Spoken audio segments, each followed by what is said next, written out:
Perlu saya ceritakan bahwa saya dulu itu kalau pidato wong beling ya, lalu bilang Indonesia ini bukan negara teokratis, negara Islam, juga bukan negara sekuler karena agama punya peranan. Jadi bukan sekuler, bukan teokratis, artinya Indonesia ini negara yang bukan-bukan. Nah ini ya walau mau belingkon pidato salah sing ngakon. Nah para hadirin hadirat, ini saja yang sebetulnya menjadi inti kita, keadilan, kemakmuran, demokrasi. Ini yang persatukan kita, bersamakan kita.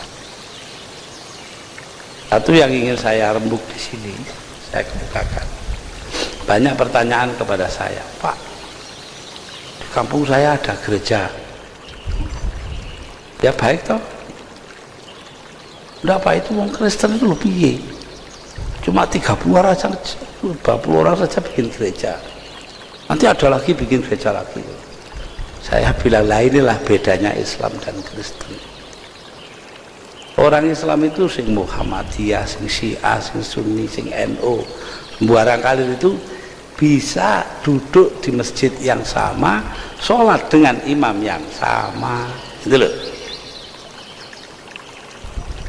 Karena liturginya itu tidak beda satu sama lain. Paling yang beda ya cuma khutbahnya. Ada orang sarang ke pantai utara Jawa Tengah itu punya anak dipondokkan di Mekah zaman dulu. Dia juragan perahu untuk memondokkan anaknya, tiap tahun dia jual perahunya. 5 tahun anaknya pulang karena bapaknya gantian perahu. Lah begitu pulang disuruh khutbah Jumat. Alhamdulillah, biasa ini Muhammadiyah ini si cidok gitu tuh. Alhamdulillah, NU ini loro. Alhamdulillah, lah kok telu. Alhamdulillah 4, bingung dia orang tuanya. Alhamdulillah 5, bangkit bapaknya bangun. Kurang ajar, perahu 5 kamu tuker. Alhamdulillah 5.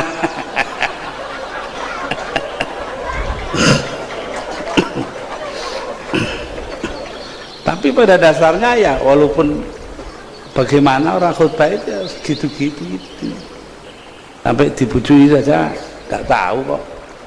Mergo khutbah cara Arab yang dibujui wong Jawa. Jadi ada khotib orang Arab biasanya jual minyak wangi di kampung, hari Jumat di daulat suruh jadi khotib. Nah, dia khutbah itu Al-Jawi ya'kul khannas, orang Jawa makan ular. Sing siji ngerti wong Jawa ini lungguh depannya khotib itu terus jenggelek gini loh, lah apa ini jare si khotib itu khotib palsu ini katanya li khamsun ana thalathun wa anta isrun. Saya akan dapat 50.000, saya 30, kamu 20. Terus yang jamaah tadi itu ngerti cara Arab, radhiyallahu anhu.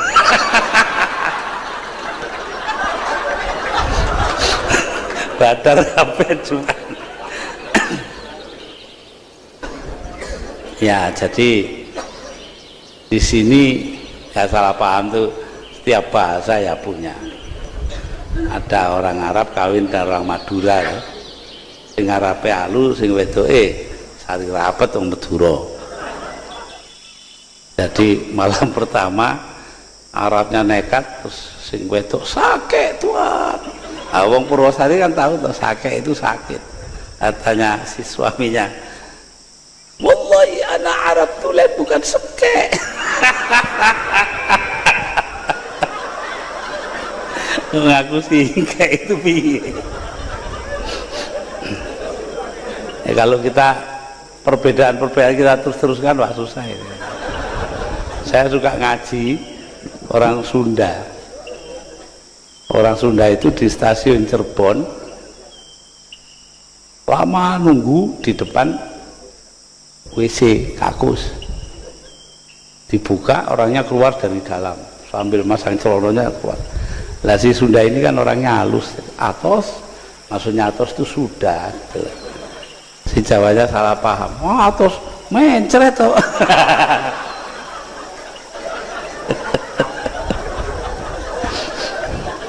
Maaf Romo, saya ini modalnya orang ngaji kelilingnya gini. Harus cerita yang lucu-lucu, kalau enggak orang lari. Dan harus begini, enggak boleh obrak-obrak itu tuh.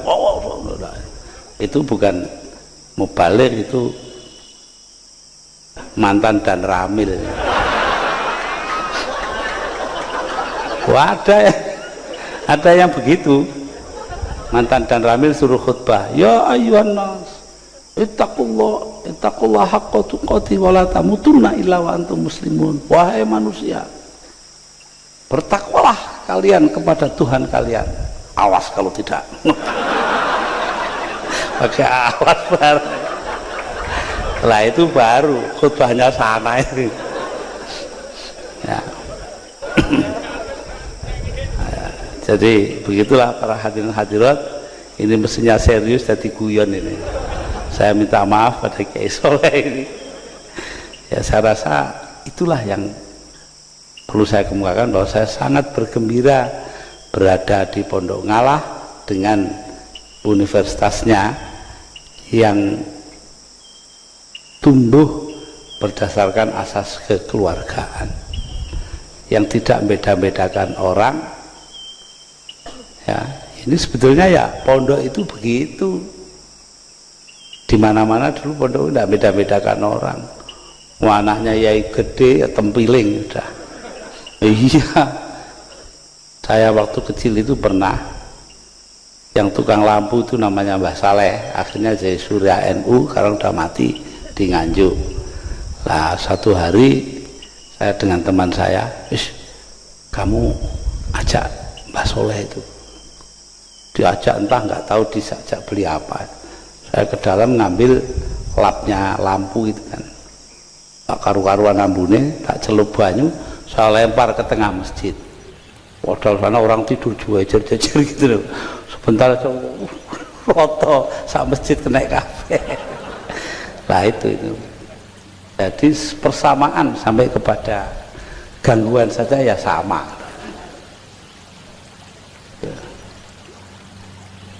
Ya memang begitu, itu gunanya supaya orang tidak bosan. Itu pernah ngaji posoan di Masjid Tebuireng, saya lihat ngantuk semua bulan puasa itu. Saya bilang, konco ini orang Jawa itu, wong Jawa itu senengane dot didadekno lam. Contohnya murtadho dadi murtolo, Ramadan dadi ramlan, fardu dadi perlu, sampai wadu itu loh tempatnya air bekas wudu namanya wulu. Loh, sopo sing roh asale suru untuk nyendoki bubur itu loh, semua mikir dulu wah sembarang kali loh. Sekali 5 menit diem saja saya. Dia kata suruh asalnya ya godong gedang. Mana ada suruh dari plastik, kan tidak ada. Ya inilah wong pondok itu harus gitu ini Romo ya, terpaksa. Nah, dalam kita bergembira seperti ini dan mengingat bahwa tugas kita itu adalah menciptakan persaudaraan, arahnya itu ya kalau dirumuskan, saya ini wong NU ya, yaitu yala'i kalimatillahillati iyal ulia, itu saja tujuan kita, itu meninggikan nama Allah yang sudah agung. Nah itu kalau ada yang punya tujuan lain untuk kemuliaan diri sendiri, itu ya tidak begitu tepat lah. Tapi justru kalau kita ini bekerja untuk Allah semata-mata seperti yang dilakukan Kiai Soleh dengan perguruan tinggi dan pondoknya, itu pertama akan diterima dengan baik oleh Allah, kedua membawa kenikmatan bagi warga masyarakat umumnya, dan yang ketiga memajukan Indonesia, tanah air kita. Itu aja di situ aja. Lah gedung lah ini lah itu semua kan hanya sarana saja. Saya nggak tahu rektornya di sini siapa. Saya bisa ceritakan, suatu waktu saya ini diundang orasi ilmiah di sebuah perguruan tinggi di sana, daerah Tapal Kuda sana di Keraksan. Lalu ya biasa karena mau ceramah saya duduk di antara hadirin. Tahu-tahu ada di pintu berdiri yang tukang kecerek itu loh, brok gitu itu. Wah itu berdua di pintu, brok, semua diam. Hadirin silakan berdiri. Bapak Muhammad Rektor akan memasuki ruangan. Ya ngono iku. Ngertine cek ngono diapano maneh. Mudah-mudahan di sini jangan dibilang Bapak Muhammad Rektor. Walaupun kadang-kadang ya begitu itu kan. Yang bedakan orang itu tidak banyak. Ada rektor sebuah perguruan tinggi, saya diberitahu orang karena itu saya tidak percaya, tapi akhirnya disuruh berdiri di belakangnya waktu menyanyikan Indonesia Raya ini. Tahu-tahu sang rektor ini apa nyanyinya? Indonesia siapa itu? Gimana ini? Belum nanti kiai jadi rektor, sehabis jadi apa itu namanya inspektur upacara Menwa, resimen mahasiswa, dia turun untuk memeriksa barisan kehormatan. Sana komandan upacaranya ada di pojokan. Begini, kiainya datang, baik nak, baik. Ini bingung komandan upacara. Salaman tak ambek ya ini. Ya itulah. Jadi orang memang dibawa kebiasaannya sendiri-sendiri. Ya disinilah tempatnya kita menerapkan ukuran-ukuran yang sama bagi setiap orang. Jadi jangan dilihat bingungnya sang komandan upacara. Lihatlah bahwa dia masih takzim kepada ulama, itu yang penting kan itu. Begitulah para hadirin dan hadirat, saya yang dibilang orasi ilmiah itu sama sekali tidak ilmiah. Ya, kenapa? Karena ya saya tahu bahwa yang ada di sini itu tidak semuanya orang-orang yang pernah di perguruan tinggi. Memang nasib saya Romo, pidato di 5 tempat bahasanya lain-lain. Nah itu bahasa teleseran seperti di sini. Iya toh. Terus nanti bahasa seminar ada sendiri. Kemarin saya di Semarang PGRI seminar. Nanti pidato di PBB pakai bahasa lain, bahasa Inggris umpamanya. Lalu pada kiai-kiai orang Arab ya harus bahasa Arab, kalau tidak dihargai. Ya, walaupun saya pernah bilang kepada Raja Fahad waktu jadi presiden, itu Saudi Arabia, Baginda jangan percaya kepada bahasa Arabnya jamaah haji Indonesia. Loh kenapa? Mereka pakai bahasa Arab kuno yang ada di kitab-kitab lama, sedangkan Anda sudah pakai bahasa Arab modern. Oh ya, contohnya apa? Seorang kiai, ya, syekh dari Indonesia pergi haji, habis taruh barang-barangnya dengan pembantunya, dia keluar. Di sampingnya asrama itu jalan satu jurusan. Nah, karena dia dari depan, dia baca. Ya, jadi di sana itu no entry, tidak boleh masuk. Bahasa Arabnya ditulis mamnu'ud dukhul, tidak boleh masuk dari depan. Lalu dari sana satu jurusan. Kata kiainya ini kepada pembantunya, karena dia tak ngerti bahasa Arab sekarang kan. Orang sini Kenapa? Karena dukhul itu kalau di kitab-kitab lama itu hubungan seksual suami dan istri. Dari situ kok mamnu dukhul dilarang dukhul. Orang sini keterlaluan. Loh, kenapa? Masa begitu kok di jalan?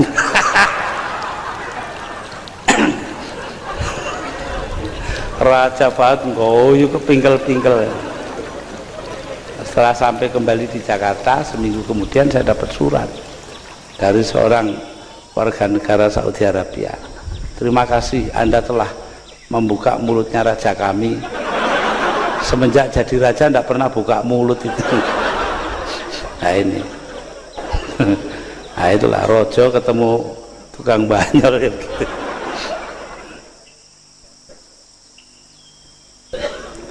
Nah, karena di hadapan Romo saya tidak tahan, terpaksa menceritakan yang ini belakangan ini sebagai penutup.